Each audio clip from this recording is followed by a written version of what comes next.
Good morning. It's Thursday, November 20th, 2014. This is Tech Talk Today, episode 95. My name, it's Chris. And I'm Angela. Hey there, Ange. Hello. Happy Thursday to you. One day before the birthday. Happy early birthday. Probably the first person to wish it to you, too. Boom. Oh, my goodness. Just won the internet. Yep. So, good news, everybody. It's not just Ange and I. We have a great Mumble Room joining us, too. Time-appropriate greetings, Mumble Room. Hello. Hey, happy birthday. Hey, Second. everybody. Thank you. Hey, so let's follow up on a story from a couple of days ago first, and then we're going to get into the rest of the news. Top is right here at the top. We got to talk about Uber. This has just gotten so much dirtier. So since we talked about, really? Oh yeah. Okay. Oh yeah. So since we talked about it, it's also come out that Uber is just sort of indiscriminately been tracking people because they have what they call, in their own terms, God mode, where they can watch as a person travels. So here, and it gets great. And of course, they're just, you could tell they were just so arrogant about it too because they bragged about it to journalists.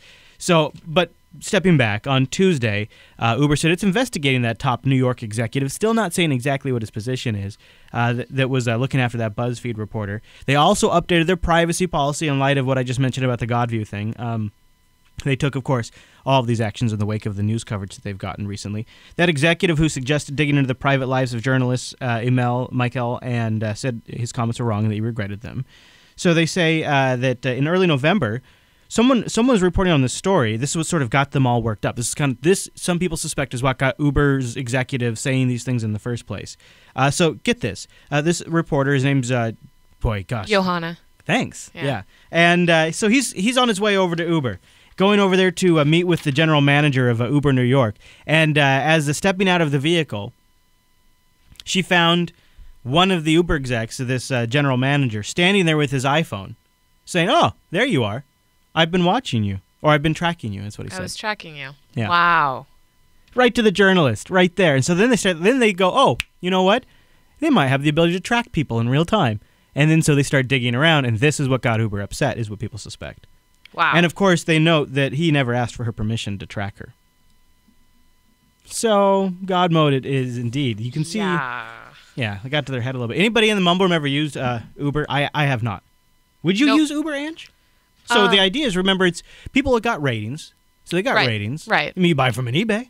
Yeah, but you know what? If I get in a car with somebody with rated, 5 stars, who knows? Maybe he killed people. I mean, Oh, but that could be the same for a cab driver. I can't leave 1 star if I'm dead. Should we, hold on.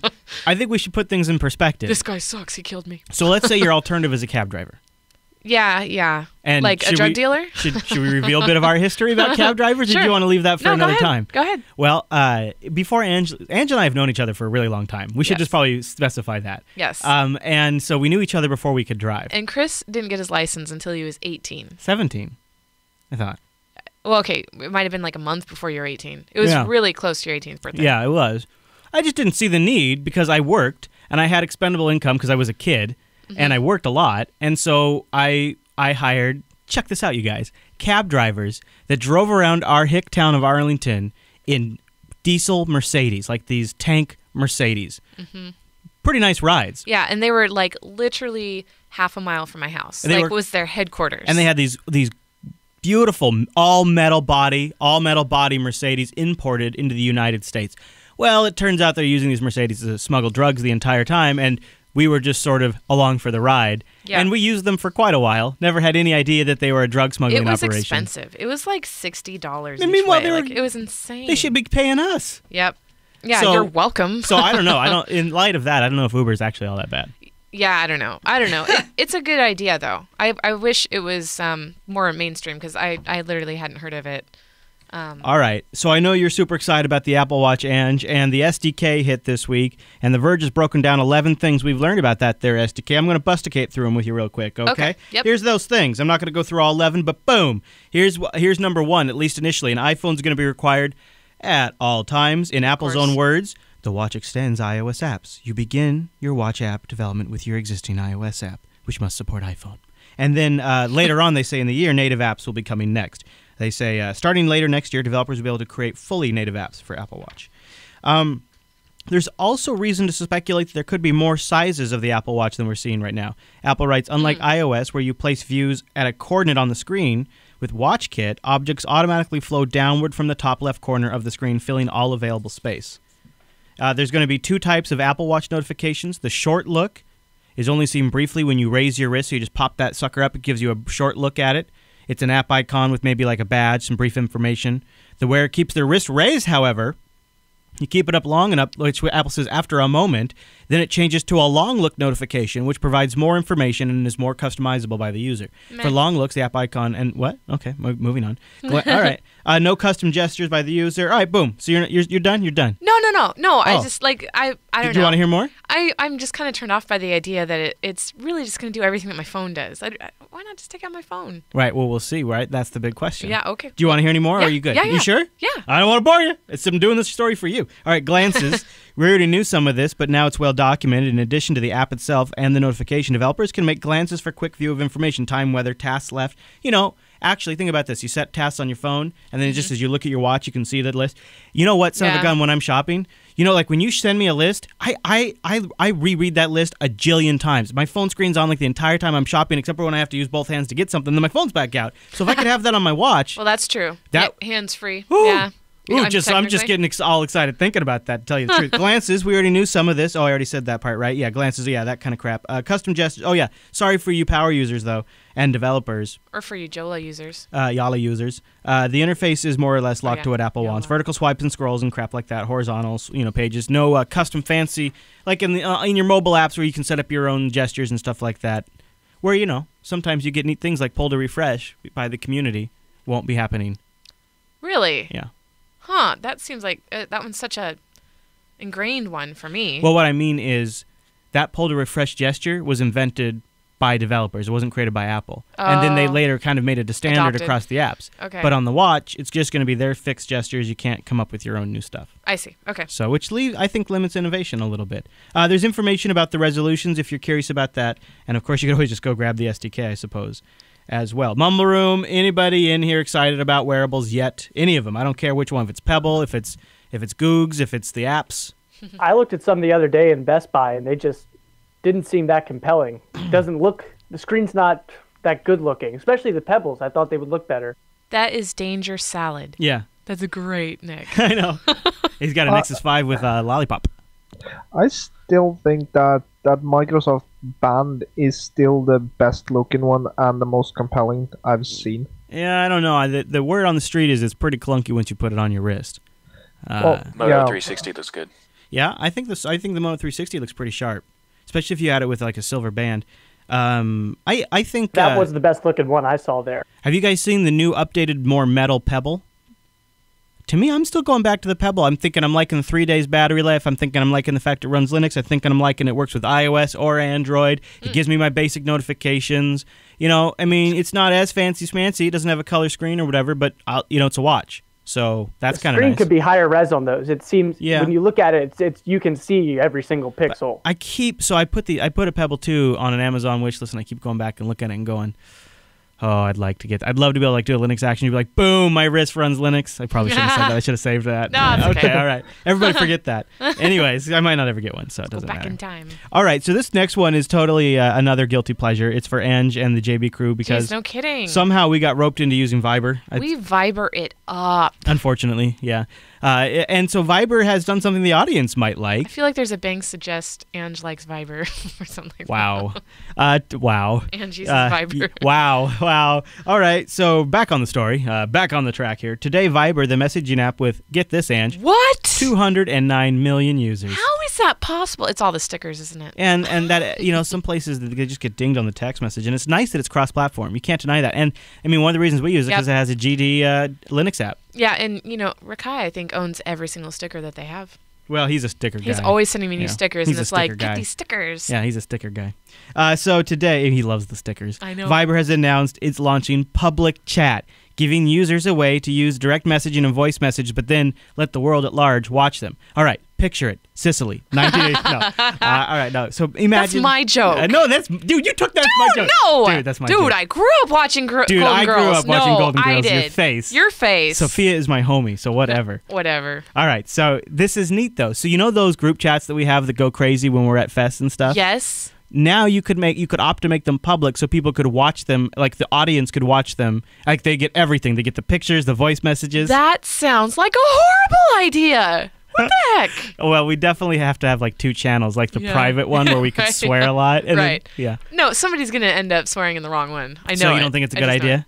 Well, no, it's for other things like. I think we could have like a reality. You could be like a form of a reality TV where Oh yeah, sure. yeah, people could watch like the people's own lives through there. So public chats will be. We'll see the introduction of also live conversation streams from, get this, Ange, celebrities. That's right. That's what the CEO said. OMG. Yeah, they'll be able to open up for any follower to see, and you'll be able to get in on that celebrities conversation. Okay. Yeah, I know. Woo. All right, so don't use Viber, but you should use Viber too. Here's the nice thing about Viber: picture messaging, voice memo, stickers are kind of fun. But the best part is Android, iOS, Linux desktop, Mac desktop, Windows desktop. Yep. Covers everybody's bases. Yep. And it actually has some security problems too. Like I don't know if this is still the case, but in the past at least, whenever you share an image, that's actually, if you knew the crazy ass URL they used it for, it's all randomly generated. But if you could somehow guess it, like predict it, those images are publicly up on like AWS or something. Really? Yeah, they're not protected from. Nice. Yeah, so I think it has, and I don't know if people realize that. Yeah, so Viber has some issues, but at the same time, its strengths are it handles, when you are at a conference, you're constantly in a situation where your just connectivity is trashed, and you're going to get disconnected and reconnected, disconnected, reconnected, or if it was actually even an emergency. And so that kind of nullifies things like IRC right there, boom, because you'd be dropped instantly. Even if you had a remote core, you'd have to reconnect to it so many times. It's impractical, and you don't get that same sort of push action. Same with XMPP, actually. We've tried that too. It just isn't quite as good. And then you also lose a lot of like the voice messaging, the video calling. I mean, you can have it, but not on mobile across all these platforms. Yeah. Mumble Room, do any of you use Viber? And what do you think about the public chats? No, I use Viber. No, I don't think anybody would. That sounds like a terrible idea. Yeah, I don't think anybody would unless they had to. That's seriously. I don't even understand why would anybody want it. Well, I was just explaining when Ange stopped me. That's what I was just about to say. So the nice thing about Viber is that persistent connection it can establish. So when you're at conferences and things like that, and you're experiencing a lot of intermittent connectivity, unlike a lot of other messaging platforms where they just lose you completely, Viber has a really good reconnecting queuing system. And then the nice thing about that is it handles interruptions for voice messaging and all this stuff really elegantly. So it happens to be uniquely good at handling a conference-type situation and the cross-platform. I felt like that's my reasonable. involvement... Oh, go ahead. I was just saying that's reasonable for using it. I'm wondering, what's the point of the public part of it? Isn't the whole point of messaging to be private? Oh. I would think it's... Well, I actually think it'd be kind of fun if we had our Fest chats public, but, it's probably not a good idea, but I think it's... But even if it was, like, semi-public, like maybe some of the producers could follow or something like that, there could be some use cases, but I think it's mostly going to be for publicity stunts. What? Yeah. What are you snickering about? Oh, just read it. Oh. Yeah, okay, wow. Okay, good. Let's move on to this last story. It's going to bring us down. Just as a note, in the Chris suspects there's more going on here than we are being told department. Oh, so it's a red book. Yeah, maybe. From the Red Book, Baltimore police balk when pressed by a judge on phone tracking capabilities. They kind of get this. So, Baltimore prosecutors withdrew key evidence in a robbery case Monday rather than reveal the details of cell phone technology they used to bust the guy. So, because I think the worry is that it might come out as being illegal, or that it would come out as, at least if nothing, maybe spying, quote unquote. Obviously, not something they want to foster much right now. There's kind of a lot of negativity around that. But here's how it was going. So the court case is going along. The guy's attorney asked for the evidence, and the Baltimore Circuit Court, rather than them having to do all of this, just said, you know what we're going to do? We're going to just remove that. When pressed for it, the city police department, a member, he said that they had a specialized tracking device. They wouldn't go any further than that because they had a non-disclosure agreement with the FBI. So the police department has an NDA with the FBI that forbids them from saying what they did. Wow. But the attorney did some digging, and he figures that it was one of these Stingray devices. Now, here's his logic for that. The portable device was developed by the military, or for the military, to help zero in on cell phone devices. We've talked about the Stingray device on TechSnap a few times. It mimics a cell phone tower, and then it forces nearby cell phones to connect to it by overpowering the general towers. Wow. Because it's closer to your phone, so it's a much stronger signal, right? Right. And the attorney found the records show the Baltimore Police Department purchased such a Stingray device for $133,000 in 2009. Wow. But they won't come out and say they're using it. Of course which not. is kind of questionable. So that is our way of saying, as our last story of the week, stay skeptical, everybody, Yeah. and fry your conspiracy bacon from time to time, because there's probably more going on than we're being told. And don't forget double tech snap today. That's right. Later up today, just a little bit after you've probably heard this episode, a double tech snap starting at 11 a.m. Pacific. Go to jupiterbroadcasting.com/calendar to get that in your local time. We are doing a double episode because we want to have an episode for next week, but tech snap lands on Thanksgiving. yeah, so we thought probably shouldn't do a tech snap on Thanksgiving, even Family. though Family Turkey Day. they don't understand, and turkey is delicious. Also, if you missed the announcement yesterday, we have a new show. It's Women's Tech Radio. Go to jupiterbroadcasting.com and you will see it. It'll be the pinkest thing on the page. It's actually not supposed to be pink. I know. Yeah, but that's because it's from the intro still. Yeah. And it's but the color is not actually pink. Yeah. But It's go like, figure. It's like coral or mauve or something. But yeah. yeah. Anyway, you can check that out. And also, if you haven't supported the network lately, you can do so by going to patreon.com/today, or you can visit our, let's see, what would we call apparel store? Jupiter.gift. Yeah, Very nice. Jupiter.gift. And Yeah. get yourself a little bit of swag that you can wear. And at the same time, there's a little kickback for us. And what's cool about that is if you don't think you can or cannot afford to do a monthly donation, just do that once and bam. And I got something to tell you about. What? We are now officially a member of the new Coinbase BitTip program. Oh, sweet. We are a launch partner with Coinbase, and if you go to jupiterbroadcasting.com/donate, we now have a BitTip where you can get involved in that if that's something you're trying out. That is awesome. Yeah, it's a new service they just put out. We got a new button there, and if you want to try it, we got it right there, jupiterbroadcasting.com/donate. Bring Bitcoin back. At the Coinbase is working it. I tell you what, they're Yeah, they doing are. it right. And that BitTip system is neat. They want to equate it to kind of like a like on Facebook and things like that, but for the whole web, and not tied obviously to Facebook, but tied to a decentralized currency, which is a pretty epic idea if you think about it. Okay, Ange, so I get to pick our final Sega console video this week. This one's for me. It's not actually the Sega Genesis, which is kind of what we think of these days when we think of it. It was one of my favorite gadgets growing up, and I told the story, I think, recently on the live stream. I had a Sega Game Gear. And do you remember the Game Gears? They were like the Game Boy, but in color and from Sega. Am I going to see it? Yeah. Oh, okay. Yeah. I might recognize it once I see it. but Okay. I never had one. I had Game Boy. Horrible battery life because it had color screen, and my dad had a Game Boy, and his battery life was way better. But it was so neat. But when my house got robbed when I was a kid, the guy came in and took like all my cool stuff out of my room, some of my computer stuff, my game stuff. The one thing he didn't take, though, because I guess nobody wanted it, was my Game Gear.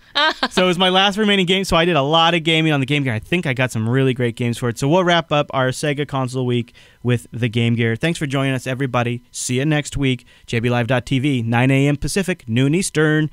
Oh, and also techtalktoday.reddit.com. Whoa.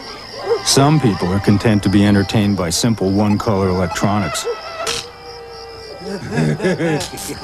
Somehow these people have just never heard of Game Gear, the multicolor portable from Sega with tons of new titles.